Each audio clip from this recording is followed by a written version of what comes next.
This is a special report from News 8. Good afternoon, everyone. I'm Dennis House, and once again, we interrupt your regular programming to bring you this special report. President Biden is visiting Hartford right now to tout his Build Back Better agenda. Let's listen in. He's speaking to a child care center in the capital city. A facility like this in child care. I didn't fully appreciate it as a young member of the county council when I was 27 years old. But when I got elected to the United States Senate, and I was 29, I wasn't old enough to be sworn in yet. Between the time I got elected and the time I actually ultimately went to the Congress, I turned the eligible age of 30. But also in the meantime, there was an automobile accident. My wife was Christmas shopping, and my daughter was killed. My wife was killed. And my two young boys, Bo and Hunter, were very badly injured and hospitalized for a long time. And so I thought, well, I'll get some help. And I was making a decent salary as a U.S. Senator, $42,000 a year. That was a decent salary. And I could not afford the child care. Everybody wonders why I commuted every day 265 miles a day to be back and forth with my children. I could afford the train, it was cheaper to be able to take every day so I could kiss my boys. It wasn't Ozzie and Harriet, but we'd have breakfast in the morning, and when they got a little older, get them off to school. And I'd get in the train and come home in time to, if I got home in time to have dinner, it was seldom I'd get home in time to have my dinner, and they'd save their dessert, and I got to see them, kiss them goodnight, and get in bed with them. And so it made me realize how difficult it is for the vast majority of people who need help. I was lucky. I had a mother who's nearby. A sister's my best friend who quit her job temporarily and moved in with her husband to help me raise my kids. But most people don't have that option. So I've been conscious of the concern and the lack of access and the lack of financial ability to have child care for a long time. And I want to thank the team here at the Capital Development Center for welcoming us today. And I want to thank the excellent Connecticut leaders you have here. Ned, you're one of the best governors in the United States of America. No, you really are. You really are, because you stand up for what you believe in and you don't back down. And Mr. Mayor, Luke is an Afghan war veteran. We were talking about all the work he's done with the former governor of Delaware, Jack Markell, now, who's placing Afghan refugees coming out of Afghanistan. And we're continuing to get people out. Thank you for what you do. I really mean it. And Richard Blumenthal, who was back in those days the Attorney General. My son Bo was still alive, and he was Attorney General. And not a joke, but he looked to Richard for help. And thanks for the way you took him under your wing. I really mean it, Richard. It made a difference. You know what he thought of you. And Chris Murphy, who has been not only a real soldier, but he has stood up and stuck up for me. And Chris, you know, it matters. It matters when things are tight, and you stand up and make the case, and I do appreciate it. And John Larson and I go back a long way. and Joe, you can't deny me. There's no way out. And Rosa DeLaura, who is, I don't have time, I'm going to keep you, but the first time I came up this way, my son was going to Yale Law School, and her mother was a committeeman? Alderwoman. And I was up on a ladder helping him paint the place he had just rented. And this knock on the door, and this lovely woman came and said, "Where's Biden? Where's Joe Biden?" And I was up on a ladder, and I had paint all over me, and I was a sitting U.S. Senator. I said, "I'm here." She said, "No, where's Biden? Where's Biden?" And she brought the chief of police over to let him know that everything was going to be taken care of. But your mother was something else. But that old expression, the apple doesn't fall far from the tree. Rosie, you've been an incredible leader in all things having to do with the health and well-being of children and women. And we would not have had the legislation we're now trying to continue were it not for you. And Jim, you're the real deal. As well as Johanna. The comment I got from Johanna, I get from everybody. Where's Jill? Where's Jill? I'm Jill Biden's husband. She is now I think she's either in New Jersey or Virginia, I'm not sure, after teaching 15 credits this week at the community college, and she is out there making the case. I'm here today to talk about what's fundamentally at stake right now, in my view, for the families, not only of Connecticut, because you're ahead of the curve in some of what you've done on your own, but for our country. For a long time, America set the pace across the globe. For most of the 21st century, we literally led the world by a significant margin in the investments we invested in our own people, Not only our roads, our highways, our bridges, but on our people and on our families. And we didn't just build the interstate highway system and invest to win the space race. We also were among the first to provide access to free education beginning back at the turn of the 20th century. It was a distinction and a decision to invest in our children and our families, and it's a major reason why we were able to lead the world in the 21st century. One of the few nations in the world had universal education for everyone, beginning for what was then first grade. But somehow along the way, we sort of stopped investing in our people. Our infrastructure has fallen from the best in the world. According to the World Economic Forum, our infrastructure ranks 13th in the world. Roads, bridges, a whole range of things. But just as important as the Organization of Economic Opportunity and Cooperation now ranks America 35 out of 37 major countries when it comes to investing in early childhood education and care. Say another way, the world's catching up and beginning to pass us. Jill has, my community college, Dr. Biden, has an expression she's used for real. Any country that educates us will outcompete us. Any country that out-educates us will outcompete us. We cannot be competitive in the 21st century in this global economy if we fail to invest. That's why I propose two critical pieces of legislation being debated in Washington right now. They're both bills. They're not about left versus right. They're not about, moderate versus progressive, or anything else that pits one American against another. These bills, in my view, are literally about competitiveness versus complacency, about opportunity versus decay, and about leading the world or continue to let the world move by us. Folks, a lot of folks know what's at stake in the infrastructure bill. It's about rebuilding the arteries of our economy, putting people to work in good-paying jobs. The estimates in Wall Street would create up to 16 million new jobs over time. Good-paying jobs, union jobs, not $5 an hour, $7, $15, but $40, $50 an hour, prevailing wage. You can raise a family on. You can live with some dignity and pride. Bringing our roads and bridges up to speed, replacing lead water pipes. There's over 40,000 schools across America where you got to be worried when you go to the water fountain, whether there's lead in the water and the children are being poisoned. You can turn on the faucet so that every place in America, you're sure the water is clean and able to be drunk. Laying transmission lines for a modern and resilient energy grid. Making high-speed internet affordable and available everywhere in America, from urban, suburban, rural. There's parts of the country that are just being left behind. And there are parts of the country in states that are economically prosperous that are being left behind. Meeting the moment on the climate crisis, and in the process, creating millions of good-paying jobs. I've had a couple conferences already held. I'm going to COP26 in Scotland shortly.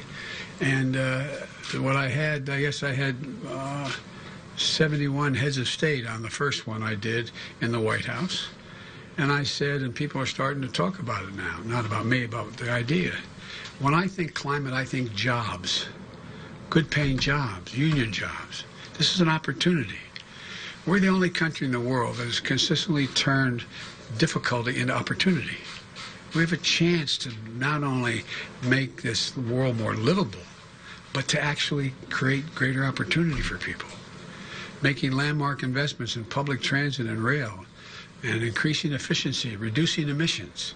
There's millions of kids getting on diesel school buses, and inhaling air, getting asthma. They should be electric buses. Electric buses. That's going to happen. So look, I'm going to have a tendency to say more than I need to say because you all understand it. But the bottom line is I wanted to come here today because too many folks in Washington still don't realize it isn't enough just to invest in our physical infrastructure. We also have to invest in our people. And that's what the second bill does, the Build Back Better initiative. Seeing children and educators here at this center is a perfect reminder of what our families need and our economy needs so badly to be able to thrive. You know, you all know the statistics, particularly the teachers here. A child coming out of a single-parent house where there's real difficulty will hear literally 1 million fewer words spoken, not different words, spoken, than the child coming out of a middle-class household. And so no matter what you say, you start them at the same age, at age 6 or 7, 5 or 6 in school, they're already behind the curve, already behind the curve. How can we compete in a world of millions of Americans' parents, especially moms, can't be part of the workforce because they can't afford the cost of child care or elder care, I might add. Elder care. They're the sandwich generation getting crushed. Here in Connecticut, the average annual cost to bring your toddler to a quality child care center is about $16,000 a year. That's what it is around the country. Some places more, some places a little less. A lot of money. It's $16,000 after taxes. After you pay your taxes. So the average two-parent family with 2 young kids spends 26% of their income on child care every year. My Build Back Better plan is going to change that. It's going to cut the cost of child care for most Connecticut families literally in half. No middle-class family will pay more than 7% of their income on child care. None, period. And that's going to help parents get back into the workforce and make ends meet. Or maybe care for that. We have to do the same. I'm not going to talk about it today, but the other piece of it you all know, and it deals with elder care. You got 80,000 people waiting to qualify under Medicaid, and there's no spaces. We can afford to do this. But at any rate, we also have to provide businesses with tax credits to build on-site care facilities. Look, you in the legislature were way ahead of the curve. You decided that for people working in the legislature, there should be a place for their children. Well, you know, what we want to do is make sure that we encourage businesses to do the same, to get a significant tax cut, to be able, if they have an on-site facility, to take care of their workers' children when they show up. So you go to work with your child, and you have a serious facility on site. Well, studies show that when you have on-site care for a children's center, businesses, the business itself, have less employee turnover, less absenteeism, and higher productivity. We can show you all those studies. It's real. We can't afford to lag behind other countries when they're investing. When America made 12 years of public education universal more than a century ago, it gave the best educated, best prepared workforce in the world to the rest of the world. But if we're designing public education today, all of a sudden we had none, we said, okay, what are we going to do? We need free public education. Does anybody think we'd think 12 years was enough in the second quarter of the 21st century? The fact is today only about half of 3- and 4-year-olds in America are enrolled in early education, childhood education, like you're doing here. In Germany, France, and the UK, even Latvia, the number of children in those countries enrolled is 90%. 90%. My plan gets us back on track. Provides 2 years of high-quality preschool for every child in America. It also makes investments in higher education by increasing Pell Grants. I don't know if I can get it done, but I also have proposed this free community college, like you've done here in the state of Connecticut, to help students from lower income families attend community college and 4-year schools. And invest in historically black colleges, universities to make sure young people from every neighborhood have a shot at good paying jobs in the future. We also extend this lady's child tax credit, which is finally a tax cut for the middle class. Now look, my friends on the other side never had any problem providing $2 trillion in tax cuts for the very wealthy. Look, I don't think you shouldn't be able to make $1 million or $1 billion. I'm a capitalist, but guess what? I'm also listed for 36 years as the poorest man in the Congress. But I make big money now. I'm a president. But all kidding aside, I don't think we should punish anybody, but just pay your fair share. Just pay your fair share. You know, the issue that has been championed by Rosa for years, in the past, if you paid your taxes and had an income high enough that you were able to take the $2,000 per child deduction, you could actually write it off your taxes. But how many families do you know of cops and firefighters and school teachers and what that don't pay that much in tax because they pay tax, but there's nothing? You say you're going to get $4,000 back for your kids. Well, you know, it's not refundable. Either it comes off your tax bill or you don't get it at all. The American Rescue Plan, which these folks voted for as well, and I'm very proud of, is a real game changer. It started our economy moving again. Recognize that people with lower incomes don't get the benefit of that tax break because they don't have that much to deduct. So we make it refundable, make it permanently refundable. So you get that back over the years. You get, if you only had $1,000 in taxes and you had 3 kids, you'd end up in a situation where you get $5,000 refundable to you. They would pay you. The government would pay you. And we increased that amount in the near term to $3,600 for every child under the age of 6 and $3,000 for dependents between the ages of 6 and 17. The money's already a game changer for working families. It's projected to cut child poverty in Connecticut, one of the wealthier states like Delaware, in Connecticut, by 40%. If we don't pass the bill, I mean, it's real. It's a life changer. The Build Back Better Act says that you get the first half of it paid to you, and then the second half you get paid on a monthly basis. People are getting, hard-working families are getting a check in the mail on the 15th. Today's the 15th, isn't it? Or their bank account, just like you get your Social Security check. But it's for your children. It's for being able to raise your kids. That monthly tax cut for parents is going to end in just a couple months. It's going to impact families of 61 million kids right at the holidays when the winter heating costs are going up, when we need to keep the taxes for families going down. The bottom line is this: when you give working families a break, we're not just raising their quality of life, we're positioning our country to compete in the future. You know, when I talk to all your folks out in the playground, as I joked, everybody knows I like kids better than people. Fortunately, they're like me. That's why maybe I like them.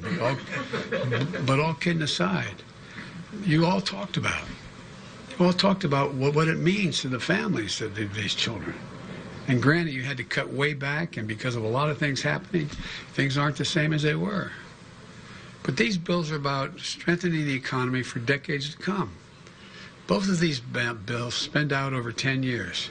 Take the infrastructure bill.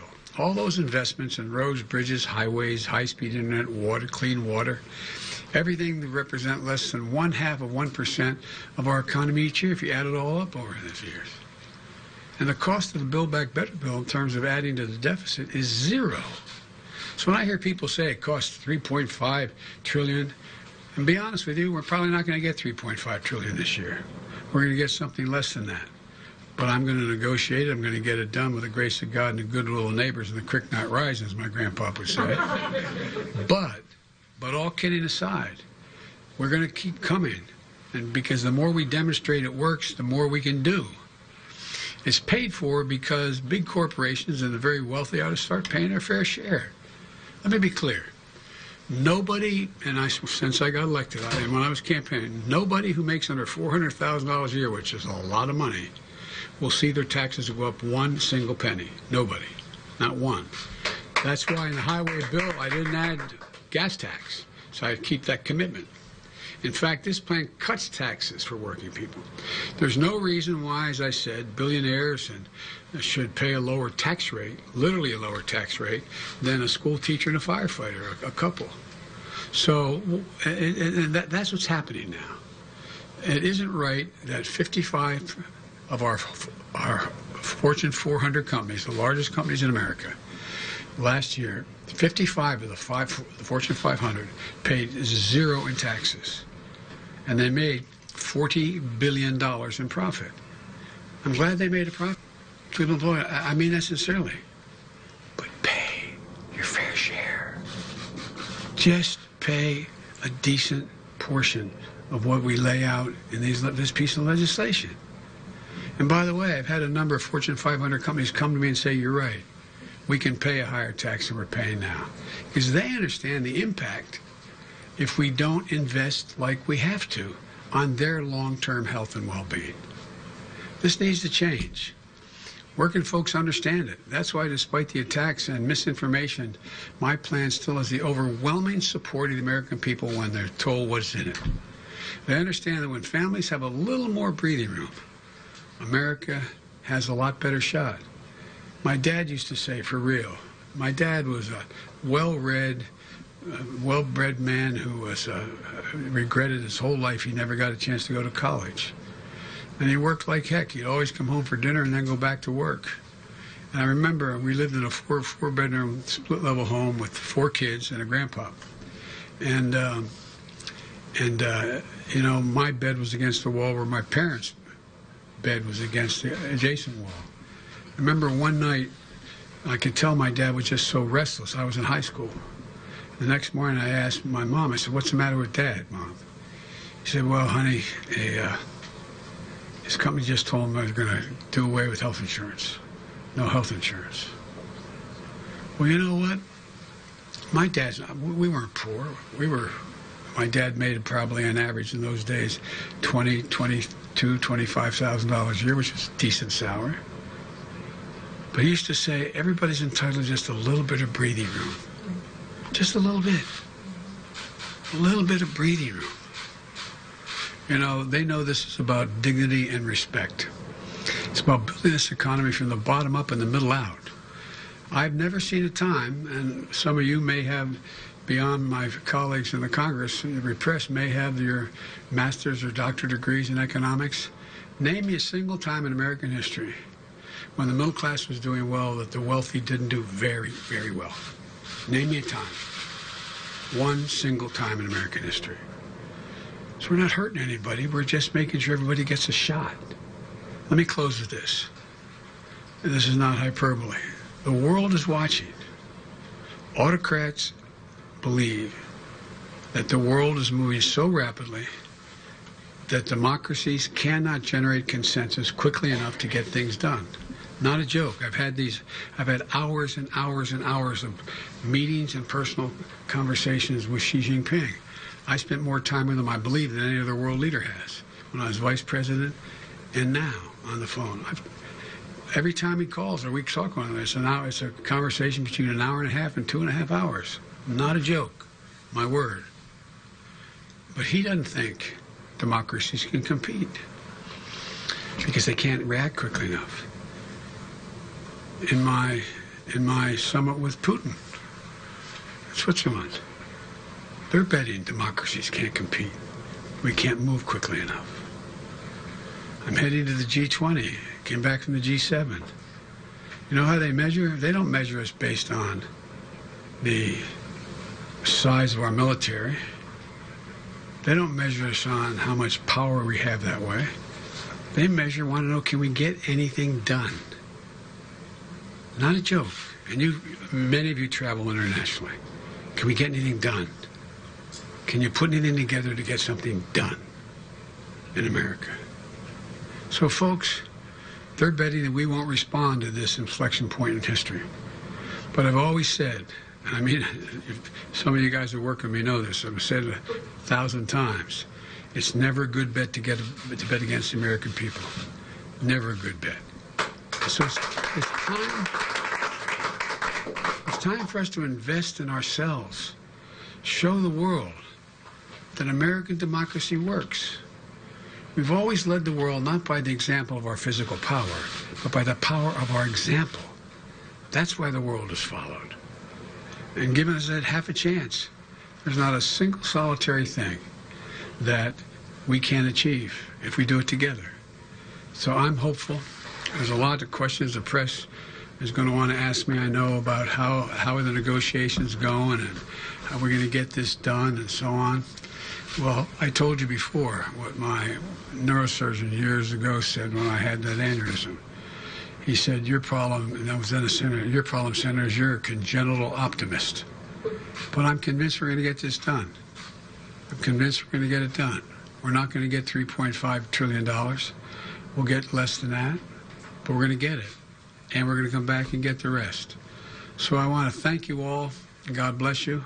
And I know you're asking about President Clinton. I've been exchanging calls. He seems to be, God willing, doing well. And when I talk to him, I'll let you all know. But in the meantime, thank you for taking the time to be here. And I say this again, the press heard me say it, for all you elected officials, it's like a busman's holiday for you. Come to have to listen to another politician speak. But I am really, and I mean this without exception, I'm so proud to be associated with each one of you. You're honorable, decent, smart women and men, and there's a lot we can get done. So thank you very much. Thanks, everybody. I guess I'm seeing you.